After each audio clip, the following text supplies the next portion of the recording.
So, ladies and gentlemen, Jai Gurudev, good afternoon.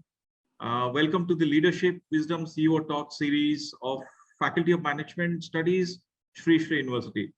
At Faculty of Management Studies, we offer MBA, BBA, BCom, IMBA, and doctoral courses. And as all of you know, Sri Sri University is founded by Gurudev, Sri Sri Ravi Sankarji. And we found our university with a lot of values in place. So I'm really proud to represent Faculty of Management Studies. My name is Dr. D.D. Swami. I'm the Dean Professor of FMS. As you all of you know, we are known as the best of East and the best of West. That is our university tagline. I'm really honored and proud to present one of the finest professional and personality we have in the country and around the globe. He's none other than Mr. Pradeep Kashyap, founder and CEO of MART. He's known as Father of Rural India, a title bestowed on him by late Professor C.K. Prahlad. He's a global thought leader and is a sought-after speaker, having given over 500 talks across the globe, including 3 talks on TED. He worked for a couple of decades with multinationals before starting MART as a business mind social heart consultancy organization. He has been marketing advisor to Ministry of Rural Development and has served on Prime Minister Office and Chief Minister committees on rural development.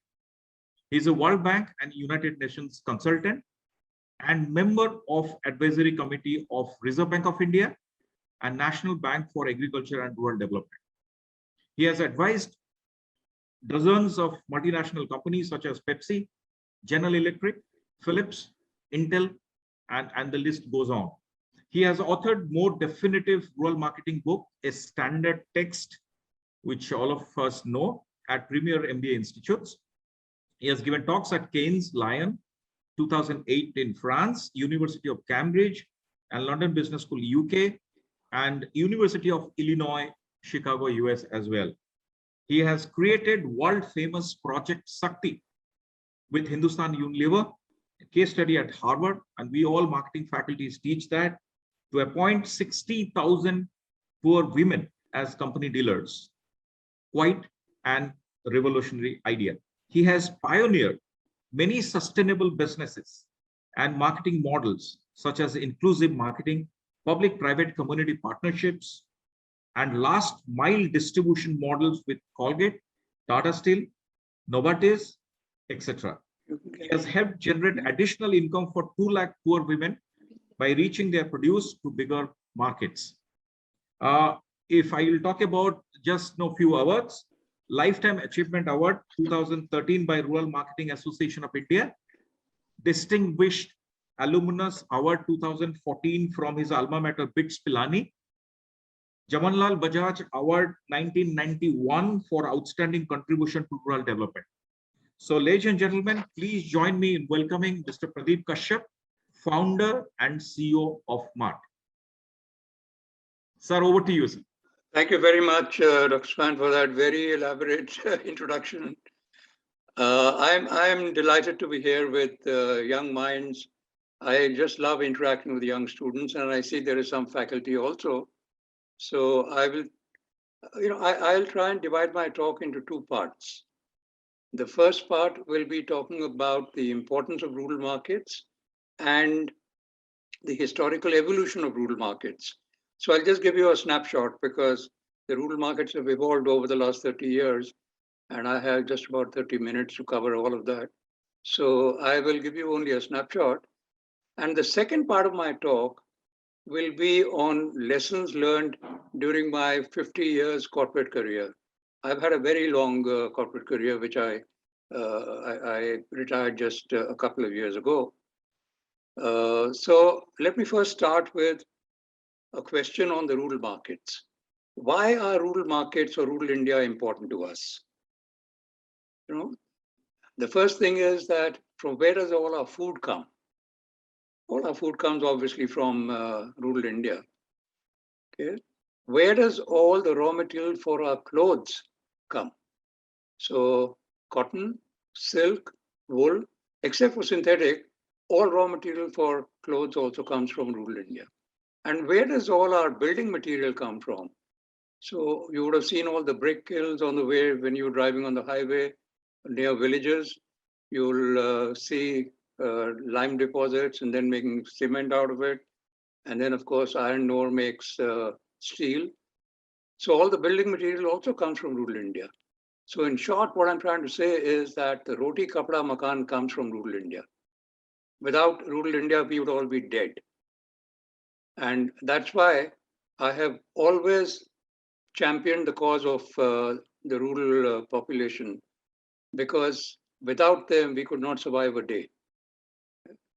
Where do all our traditions come from? All our culture come from? It doesn't come from Bombay and Delhi and Calcutta and Bangalore. It comes from all rural India. So rural India is very, very important to us. Okay? I'll now share with you the evolution of the rural markets over the last 30 years. And it's very interesting that my entry into the rural markets in 1991 coincides with the liberalization, the economic liberalization of the Indian economy, and how it has evolved over the last 30 years. And I seem to be having some sort of an affinity with dates, because I was born in 1947, the year we got independence. So there is that thing. So I have developed a model which I call the 4Ds model, D for Delhi. So what are these 4Ds? The first D is the decade of denial. So from 91 to 2000, corporate India was in denial about the potential of rural India. The second decade is the decade of doubt. So in this decade, I started meeting a lot of CEOs, and they would say, okay, there may be a market, but we don't think it is developed as yet. So at best, they would say, okay, let's do a pilot. Okay. And the third decade is the decade of demand. And I'll spend a little time talking about that. And then the fourth decade, which is starting now, 2021, is the decade of digital. And that's something that I think all of you are very familiar with. So let me give you a little background about the first decade, which is the decade of denial. Now here, corporate India's logic was that rural India, the population of rural India is 75% of India's population, but it generates only 25% of India's GDP. So 75% people sharing 25% GDP. So obviously they are very, very poor. They hardly have money to buy food. So where would they buy the products of corporate India? Okay? Because the per capita income would be very, very low. Even today, we are 184 out of 199 countries on per capita income. Our GDP is growing and we're going to touch 3 trillion and all. But that's not significant. What is significant in any economy is how much money do I have, you have, how much purchasing power do each one of us has, okay? So, but today, rural accounts for over 50% of India's GDP. So within a period of 30 years, the share of rural GDP has gone up 100% from 25% to 50%. So obviously the purchasing power has also started to go up. Now, what were the important developments during the first decade, which was the 91 to 2000? The first was that when the economy opened up, all of us started buying the two-wheelers and the durables and refrigerators and TV sets because the concept of EMI started. Okay, so every company was focused around the urban markets because the urban markets themselves have opened up for the first time. Prior to that, if you wanted to buy a junk Hindustan Motors Ambassador car, you had to book it a year in advance. The Fiat, you had to book 7 years in advance. When I bought my first ECTV, I had to book it 6 months in advance and pay all 100% by draft to ECIL. Okay? So you can imagine the thing.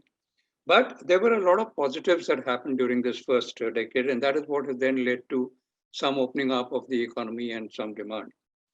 The first was As you remember, the Panchayati Raj, where during Rajiv Gandhi's time, it was decided that 1/3 of the official posts in every panchayat will be filled by women. So this was a move towards women's empowerment and directly towards rural women's empowerment, because panchayats are in rural areas, as you know, and not in urban areas. The second was NABARD started a microfinance scheme where self-help groups were created where 10 to 12 women came together and they started saving small sums of money. And when the corpus grew, then they would take loans from the group and start some small business like vending fish or vending vegetables or selling bangles or buying a sewing machine and all kinds of things. So that was to move women towards rural women towards economic development. The first one was more towards the Panchayati Raj, was more towards the social development. And I think it's very important to understand the background of the rural markets, because without knowing the rural economy and the rural lifestyle and how demand is generated in rural area and which segment contributes how much, you will never be able to understand the rural markets. And that's a mistake that many corporates made in the past, but they're all learning now. Okay. So by now, there are 7 million women's groups. That means if there are average 10 women per group, there are 70 million women who are members of these groups, which means that 1 in every 3 households in rural India has a woman who's involved with a microfinance group. And therefore, she's doing some business or the other, and hopefully bringing some income back into the family. Okay. Okay.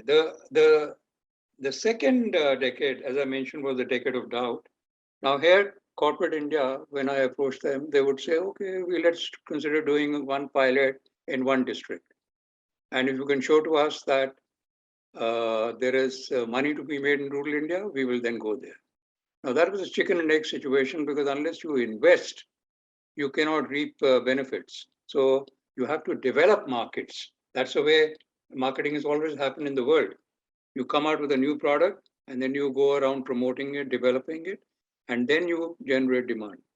I still remember when I was in school, we used to have these Pepsi and Coke trucks parked outside our school, and they would come and serve us free Coke and Pepsi, because they wanted to promote the taste of Pepsi in young kids, so that by the time they grew to the next generation, they would get addicted to these soft drinks. So you have to develop the market.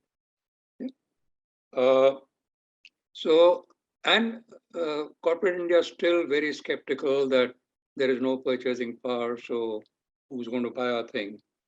And that's why during that decade, nothing very much happened. But I think silently, thinking was changing in corporate India, but it wasn't so evident. Okay? And the other thing was that there were no trained managers who understood the rural market. So companies said to me, okay, we are willing to expand our rural markets, but will you help us find the right workforce who are trained?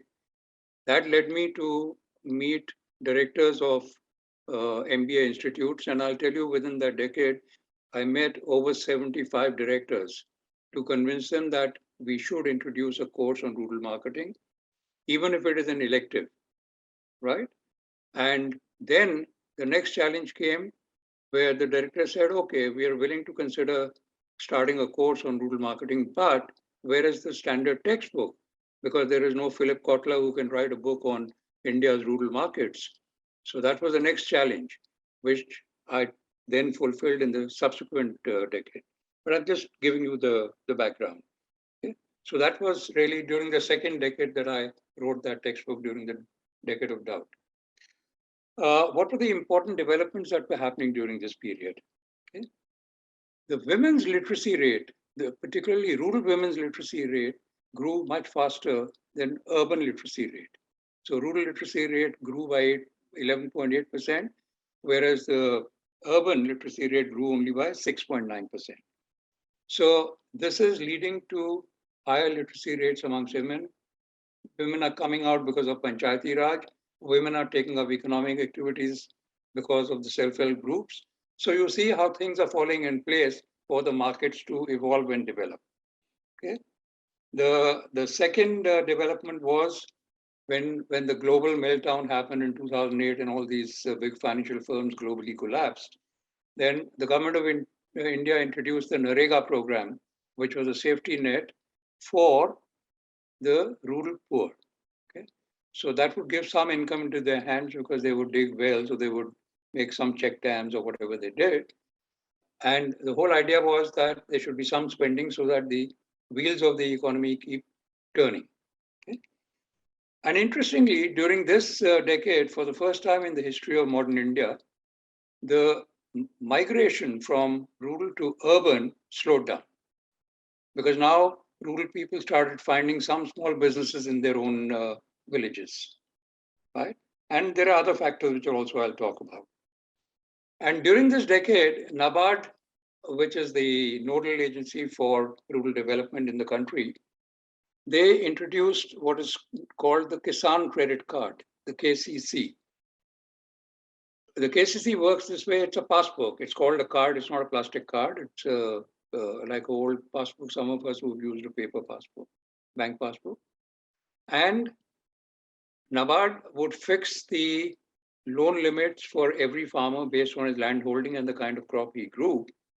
But the good thing was that whatever was the loan limit, supposing my loan limit is 1 lakh, then 20% of that loan limit I could spend on buying non-agricultural input products. Like 80% I had to spend on buying the seed, the fertilizers, the pesticides, but the remaining 20% I could use to buy anything personal for the family. And that's when the demand exploded for television sets.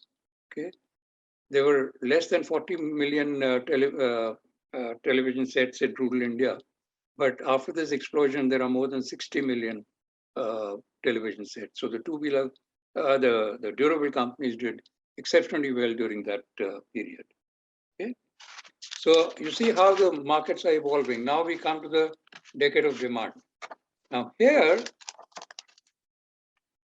again, I won't go into too many details, but the pioneers in this were, Maruti and Hero Honda, that time Hero Honda, now Hero MotoCorp. They invited me to address their board, especially Hero Honda. And they said that we think we want to now go rural because there is money that's come into the hands of people and they may be willing to buy our products. Now, the rest of corporate India, the FMCG companies and all were still very skeptical. And they said, who's going to buy two-wheelers? Who's going to buy four-wheelers in villages?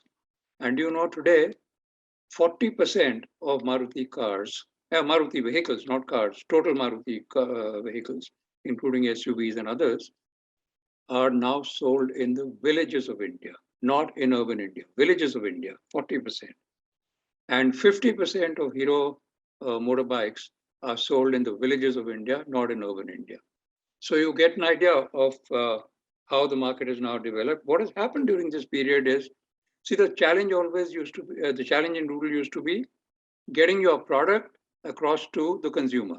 So the distribution and the reach process, because only 50% of the roads were metal, the rest of the 50% roads would collapse during monsoons and all. Now, during this decade, which has just gone by 2011 to 2020, almost 100% of all villages with a population of 500 plus have pakka metal roads, right? So you can reach your product from anywhere to anywhere. That was the first thing that has happened. The second thing that has happened is, which was a very good policy by the government, that all new factories would come up in small towns. So 75% of all new factories in this decade came up in small towns.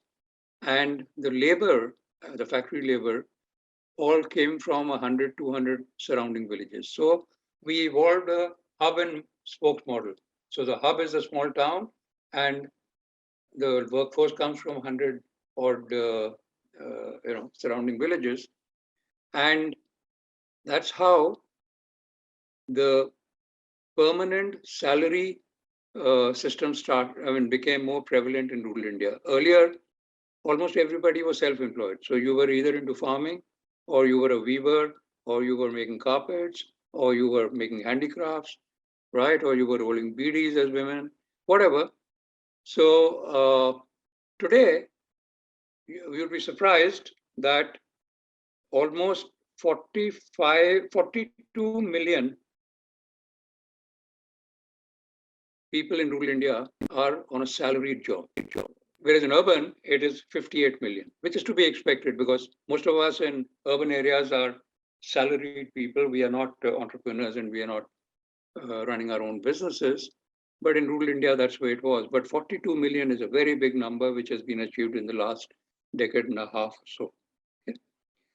so. And this would mean that you are no longer then dependent on the vagaries of nature that, if there is good rainfall, I'll have good crop and then I'll get good prices. But my income will be only during harvest time, and for the rest of the year, I'll have to conserve that money and manage my budgets. But now if one member of the family has got a job in a factory, then at least he's getting regular income month after month after month. Then marketers don't have to worry whether the rural consumer will have money to buy the products. Okay.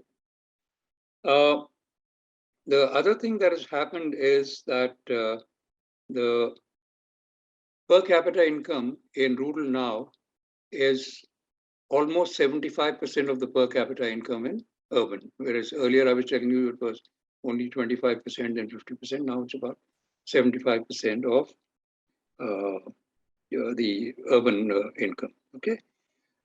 The other thing that's happened, and this is a significant decade, that's why I'm spending a little time on it. The horticulture output, which means fruit, vegetables, spices, flowers, okay? The total tonnage of horticulture production for the first time in the history of India, not modern India, in the history of India, has exceeded the total food grain production. So the food grain production during this decade was average about 300 plus million, whereas the horticulture production has crossed 320 million. And the good news is that horticulture takes very little land area because everything, the fruits and all grow vertically, trees grow vertically, whereas all food grain is grown horizontally. So you'll find miles and miles of, sarson ka khet or wheat ka khet or whatever. The second thing is it requires very little water because trees draw water, their roots draw water from the ground. Okay? So the rain-fed business and all doesn't affect horticulture production. We have become the #1 milk producer in the world in this decade. And I don't know how many of you realize this, that rural households actually don't run on agricultural income on a day-to-day basis. They run on dairy income because the women look after the animals, they milk them, and then they go and sell or go to the nearby collection center and deliver their milk, and they earn 70, 80, 100 rupees a day. And that is what is used to buy their daily needs. Okay? So dairy is a very, very important activity in rural India. Okay? The other thing that has happened is that, like in urban India, which happened 20, 30 years back, the family system has now broken down from a joint family to an individualized joint family. And there's a new term which has been coined, meaning that earlier, if a father and two sons were living under one roof, the family house, now they are still living under the same house, under the same roof, but they've now got 3 kitchens, and therefore there are 3 households living in that place. So earlier you needed only, one refrigerator to manage the needs of the household. Now you will need 3 because there are 3 families or 3 television sets or everything like that. So that has also exploded the demand. So you see the demand the decade has been very, very significant for rural India. Okay? Then also the PM Ujjwala scheme, where gas cylinders have been distributed to almost 70, 80 million households in rural India. Now it's very interesting. We did a study and we found that this has transformed how cooking was done for the last few thousand years, because all cooking in rural India for thousands of years was done at the ground level, okay, on the floor. So you had an angiti or a chula, and you would put your big container on the floor, and the chula on the floor, and then cook sitting there. But now with the gas, you have to do cooking standing on a countertop. And we saw in many households that along with the countertop, the wife has told the husband, if you're putting 1 or 2 planks for setting up the countertop, just add 1 or 2 more planks and make 1 or 2 more open shelves on the walls so that we can put our masalas and all also there.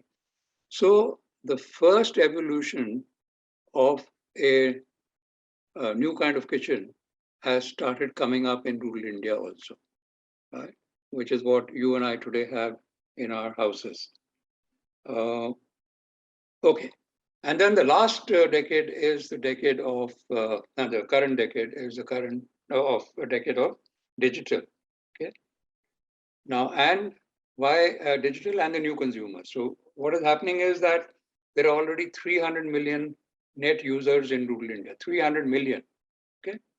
The total number is 622 million. So urban users is just a little more, 22 million more. But by 2025, according to BCG and other reports, the rural will go up to 475 million users, and urban will be 425 million users. So can you imagine that we will have more rural users for the net than we have for urban? Okay, so things are changing very rapidly. Then these e-marketplace platforms, they've created a whole new world for marketing, because earlier small producers couldn't get their products exposed to bigger markets. Now you get registered with Amazon or with Flipkart or any one of these e-marketplaces, and you can, expose your product to anybody sitting in any part of the world. So if you're making some Gujarati sarees and all, then even the Gujus sitting in the US can look at your website, and you can place orders through Amazon or whatever. Okay? So a lot of changes have happened. We are now doing all digital consumer research, even at Mart. Okay, so targeted social media. And just the last one I want to do is just to bust some myths about rural, because I'll not go into more details about rural. Earlier, whenever people talked about rural, they implied agriculture. But what we have to realize is that if you take the rural GDP, then agriculture now accounts for only 1/3 of the rural GDP, 1/3 only. So rural is not equal to agriculture. In fact, the services sector contributes 40% to rural GDP. So therefore, the contribution of the services sector is more than the contribution of even agriculture. And the remaining 1/3 is industry. Okay. The second is that rural people buy cheap products. That's a big myth, because rural people buy value for money products. If a farmer finds that a John Deere tractor is what will suit his land and his requirements, it's a most expensive tractor, but he has no hesitation in taking a bigger loan and buying that. So he buys quality, he buys value for money, he buys what he needs. Okay? The people say rural people are risk averse. The reality is that the farmers have been taking loans for buying tractors, seeds, and all that for the last 100 years. Whereas you and I, as Babus, only started taking loans after the 1991 opening up of the economy, when the EMI thing came. So we are more risk averse. Literacy levels are rising very rapidly. I told you about this. Then I also told you that a lot of the people now are self-employed, are salaried employed, which was not the belief. And the last is that the number of graduates in rural India is more than the number of graduates in urban India. Okay, so it's not as if rural India is all about illiteracy and this. Okay? So that's the quick this thing on the rural market. And how much time do we have? we have another 15 minutes for your talk, and then Okay, okay. So now I'll just I'll quickly jump to the second part of my talk, which is, as I mentioned, life lessons learned on from my 50 years corporate experience. Okay. So, throughout my school life and college life, I was no good at academics or sports or anything. I never got onto the school or the BITS stage because I never received any prize. The first time I got onto the BITS stage was 50 years after leaving college, after joining college, 50 years when I was honored with the Distinguished Alumnus Award. Okay. And I took that journey to go to Pilani because I wanted to give a pat to myself that even I can get on stage, although it is 50 years late. Okay. Then I started my career with Exide, then for 7 years, then Bosch for 7 years, and Denso for 3 years. So 17, 18 years I worked with multinationals. And if you ask me my performance, I would say it was average to good, nothing outstanding. I didn't become the youngest CEO or any of that. Okay. So I was a very, very ordinary person throughout my life. Now, around this time, I was getting restless, and a hollow feeling was bothering me that I'm already going to turn 40 next year, and what have I achieved? Nothing. Is my life going to be just this? And am I going to retire as a general manager or a CEO of a small company? So I was fortunate that around the same time, I met my spiritual guru. And it was he who encouraged me to find my purpose. He said, unless you find your purpose, you will have no passion and you will not achieve anything very much. So he and I had long conversations, and it finally emerged that my purpose could be helping the poor improve their quality of life through marketing, because my focus area all these years was marketing.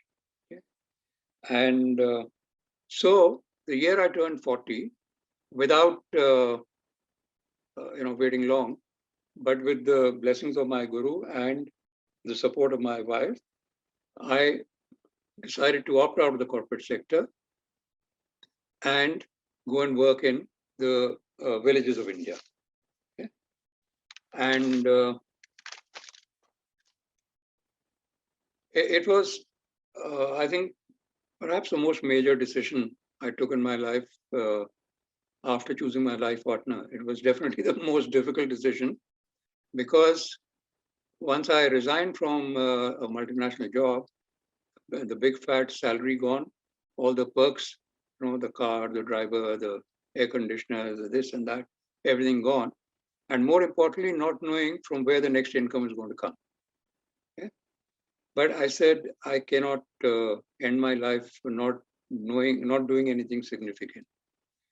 And secondly, from a comfort zone, throughout my 17 years, I worked in the auto sector. So I had become a bit of an expert on the auto sector. But here I was getting into the rural sector. I had never visited a village in all my life before this, right? And when I started working in this area, the first request I got was from a group somewhere in Assam, and they were growing some Tiggi Mirchi, and they said, Tiggi Mirchi ko marketing kaise kare? I said, I've never heard the word Tiggi Mirchi. What does it mean? They said it's a very small red chili, which is very pungent and very potent. So you can imagine my plight. Anyway, I joined an NGO, and see here a coincidence. And the president was invited to address a group of the state secretaries from all over India, IAS officers, on low-cost housing. Okay? So the president said to me, you also come along. And I just joined the NGO. He says, you're a senior person with 20 years experience. You come along and you will meet some interesting people. And this workshop was held where? In Bhubaneswar. So that is my first exposure to the rural sector. And when we arrived there was already a message waiting for my president from the Delhi head office. Those days, there were no mobile phones and all. This is the year 1990. The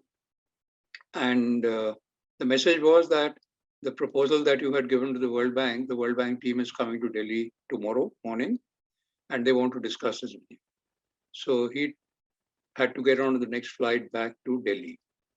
So just before he got onto the flight, before he went to the airport, he came into my room and he said, "This is what has happened. And I have committed to make this presentation, but I won't be there." So those days we used to have these 35 mm slides. So he handed over the slide deck to me and he said, "You make the presentation." I said, "On low cost housing, I don't even know how to spell it. I've never seen a low cost house. I've never been to a village." So he said, "Nani, you're a marketing man. You speak well. You will be able to handle it." I said, "In front of all these senior IAS officers?" He says, "Haan, sab ho jayega." He says, "You take out your pen and notebook, and I will dictate what you have to say for every slide. You do that, and you'll be fine. And there are these typical questions they'll ask you. These are the answers to the question." So I wrote down everything. And you won't believe it, he took the flight back, and I was up all night walking up and down the room and rattoing and rehearsing what I have to say. For each slide, I would look at it. What do I have to say? Next slide, what do I have to say? I've forgotten the first slide, so again, back. Next morning, when my turn came, I went there and I looked around the auditorium and I didn't know a single face because naturally I'd just come into the sector from the corporate sector. And then a thought came to me that, kya, zada, I'll make a fool of myself, right? Since nobody knows me, it's unlikely that I will meet any of these people again. So there could be no embarrassment. At least nobody will remind me that you were stupid and you talk nonsense. So I got a kind of a false confidence and I went ahead and made the presentation.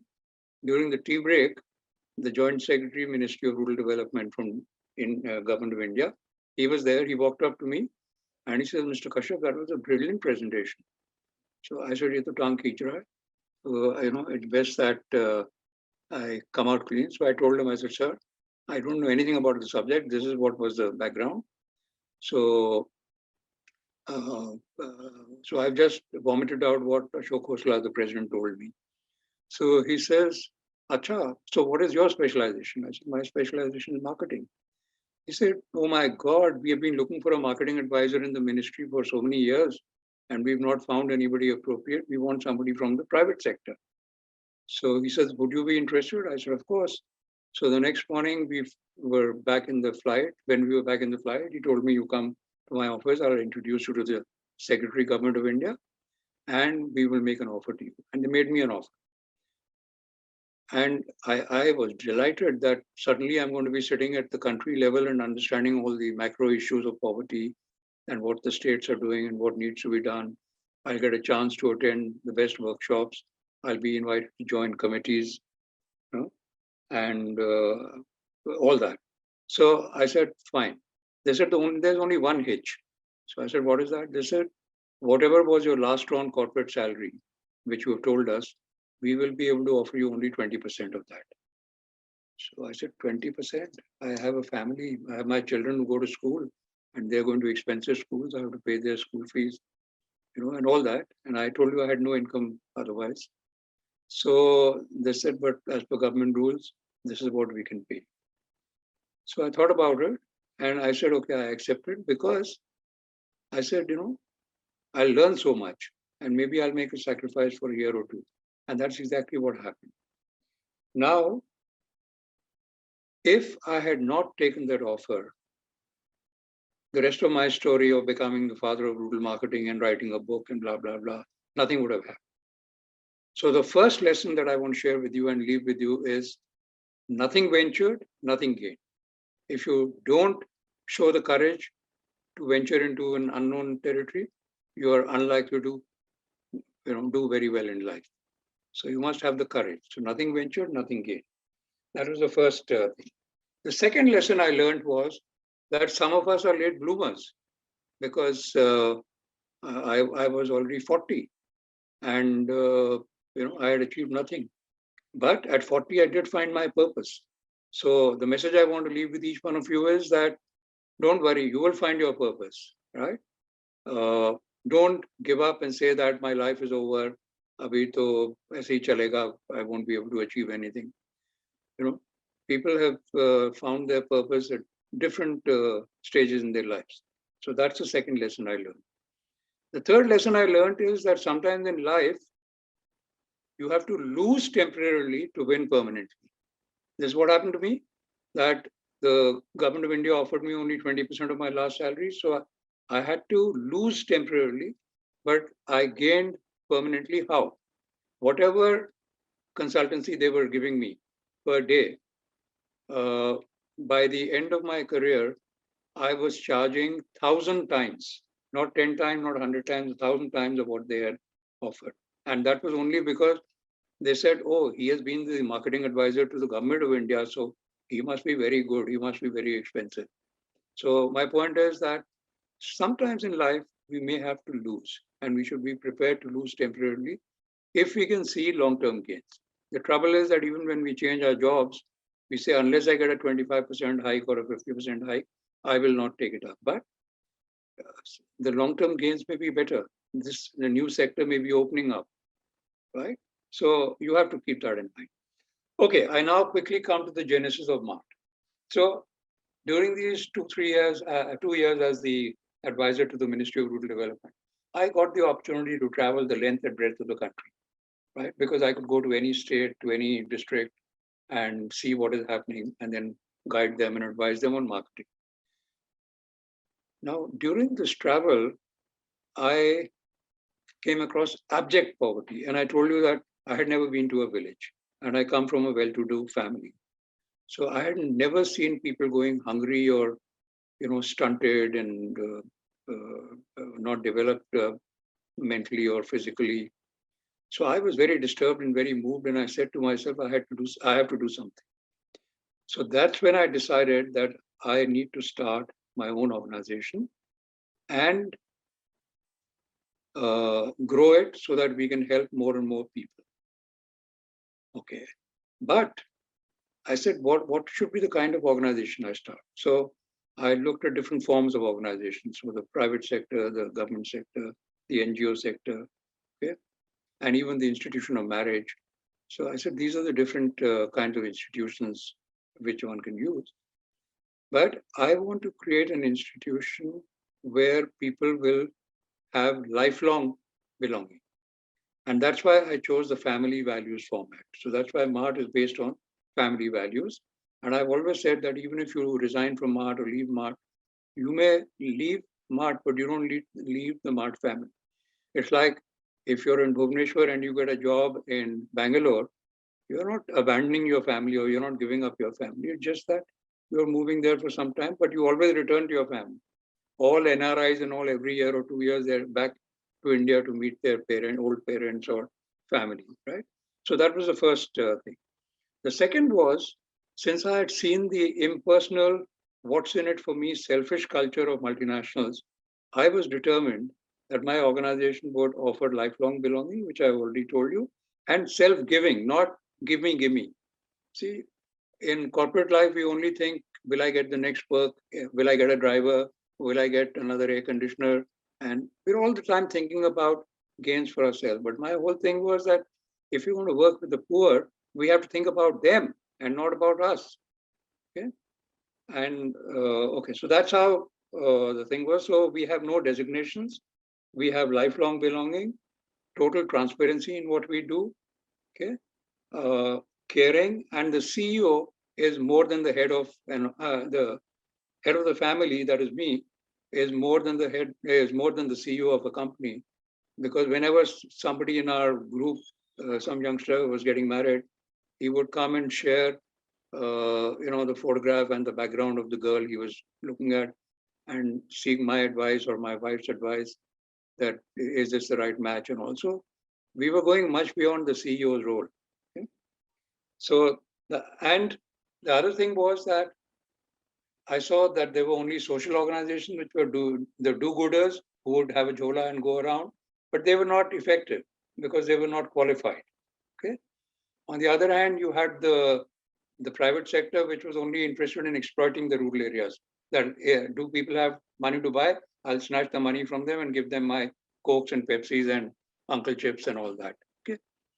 So that's why I based MART on the business mind social heart organization, that to tackle poverty, you need the best mind. So that's why a business mind, but you need the heart of a mother.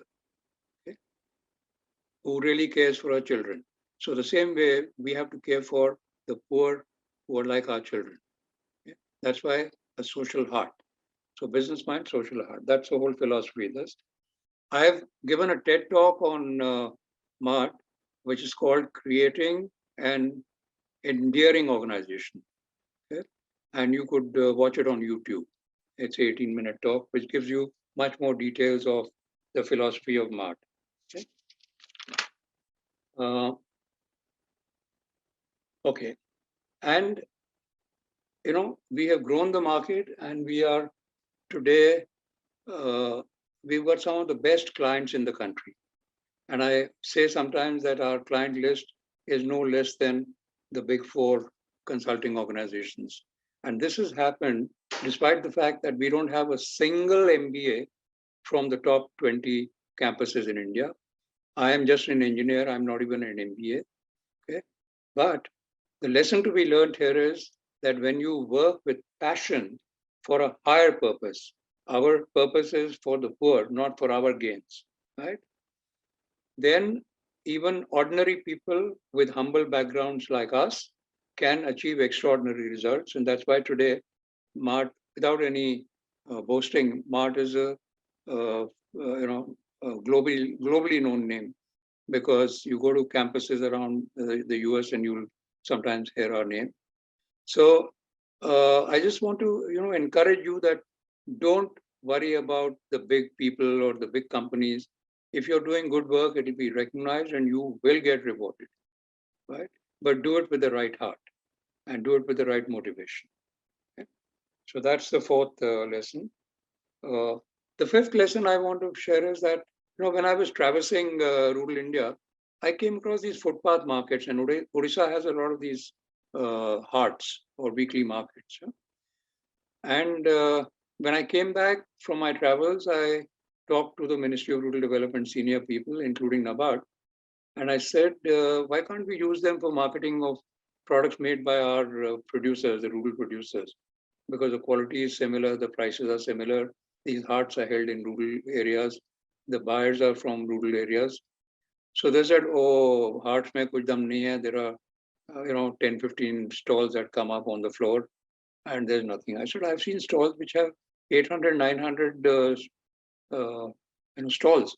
They said, nahi, nahi, nahi, aisa kuch nahi hai. Anyway, I managed to convince the Additional Secretary Government of India to sanction a study to us, and we did the study. And what we found are startling results.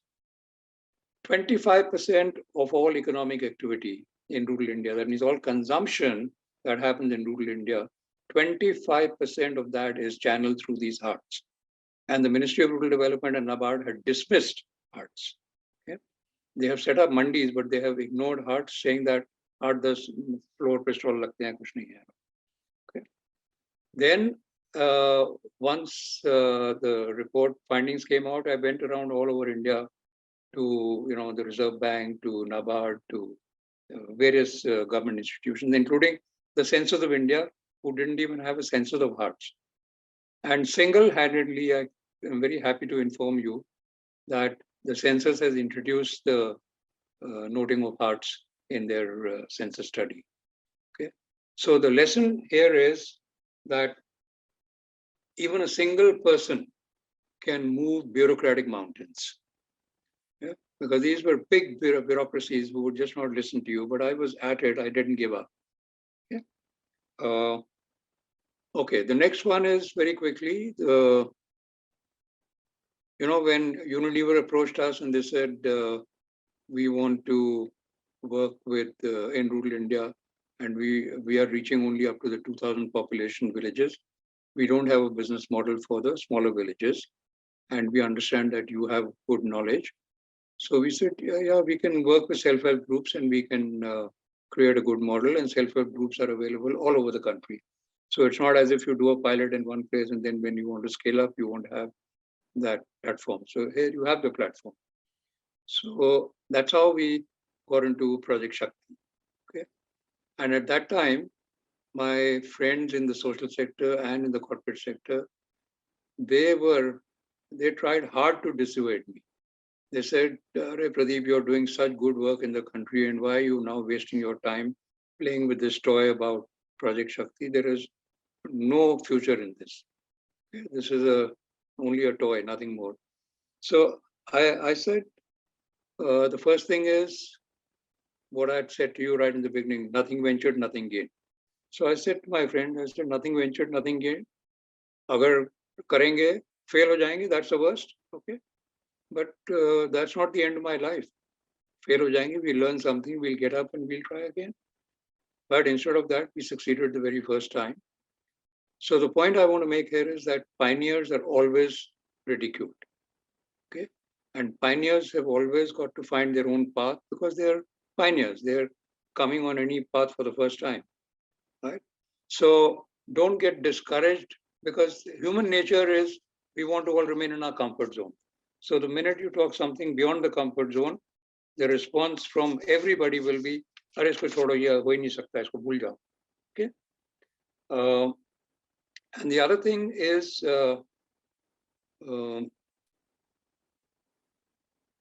okay, the last one I want to talk, because there are many more, but I'll not have the time. The last one is that true leaders are the most humble people. I've had the good fortune of interacting with the global leaders, including Nobel laureates and, of course, Padma Shris and all the Padma Bhushans and Vibhushans. I just want to give you one example. I had just come into this sector, and I was teaching a course at IRMA, the Institute of Rural Management at Anand. And I then decided while there that I should do only one class in a day or two classes. So I organized a training program for NGOs. Okay. So about 20 NGOs showed up, and we were to start the program. And just when I was sitting on the dais and I was going to start the whole proceedings, somebody from the audience walked up to me and whispered in my ears, "Sir, Ila Bhatt, सेवा की ईला भट्ट बैठी हैं यहाँ पे, आप उनको stage पे बुला लीजिए." Now, I didn't know who Ila Bhatt was. I mean, now everybody in the world knows her. Hillary Clinton calls her a guru. So, but from his voice, I could make out that she's somebody important. So I walked up to Ila Ben and I said, "Ila Ben, आप stage पे please आ जाइए." She said, "क्यों? मैं तो marketing सीखने आई हूँ. ये बाकी 19 लोग भी मार्केटिंग सीखने आए हैं, तो प्रदीप भाई मेरी जगह तो यही है." And it was a 3-day program. She used to be the first one to enter the training room, and she made copious notes. And on the third evening, she invited me to her house, and she didn't have a servant. She cooked the food herself. She made hot rotis for her husband and me. We were, sitting and chatting. And it was later I learned that she's a Padma Bhushan. She's a Magsaysay Award winner. She's won so many global awards that you can't even count. So just one example. So my point is simply that humility is the hallmark of true leaders. Okay. So there are many more lessons, but I just wanted to give you a flavor of this. Now I think we can take some questions and continue with the dialogue. Yeah, thank you very much, sir. It was wonderful. Ladies and gentlemen, that was Mr. Pradeep Kashyap, founder and CEO of MART. Sir is always important and wonderful. Now we will go for question answer session. We have got 6 minutes looking at our schedule. Now, but before we go to the question answer session, and after that, Khushi will come and give the formal vote of thanks on behalf of the students and the FMS. Let me just sum up within 30-40 seconds what Sir talked about. Sir talked about everything comes from rural India. So he has given us the importance of rural India. Then he talked about the evolution of rural market, and he talked about the liberalization, privatization, and globalization process. He very well depicted the 4D, decade of denial, decade of doubt, decade of demand, and decade of digital. Then he talked about some of the myths we normally have about rural marketing, especially rural market is all about agriculture, but he has given the data. 1/3 is only agriculture now. We have another myth: rural customers don't have money; they buy cheap products. But he clarified.